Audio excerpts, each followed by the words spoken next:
Le problème, c'est pas la colère de ton enfant, c'est que personne ne t'a appris quoi en faire. Alors tu fais comme t'as appris, par exemple, tu lui dis de se calmer, d'être raisonnable, tu argumentes, tu te fâches, mais c'est comme vouloir apprendre à nager à quelqu'un alors que toi-même tu sais pas encore nager. Parce que le problème, c'est que dans ton enfance, on t'a pas appris à comprendre tes émotions. Non, on t'a appris à les faire taire. Alors si tu continues comme ça avec tes comportements intuitifs, bien tu vas continuer à terme à provoquer les mêmes réactions chez ton enfant, c'est-à-dire de ne pas comprendre ses émotions.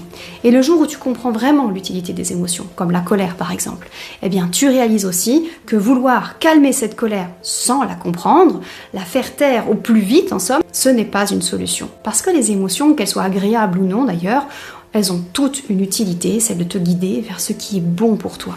C'est comme une boussole qui va te guider vers ton bonheur. Alors calmer au plus vite une émotion par de la résignation, c'est apprendre peu à peu que cette boussole, elle sert à rien. C'est se priver d'apprendre à identifier les actions concrètes à faire pour se rendre heureux. Et ton enfant, il apprend plus de ce que tu fais que de ce que tu dis. Alors, si tu veux aider ton enfant avec sa colère, eh bien commence déjà par accepter toute cette colère que tu as refoulée en toi. Et si tu sais pas comment t'y prendre, eh bien tu sais où me trouver.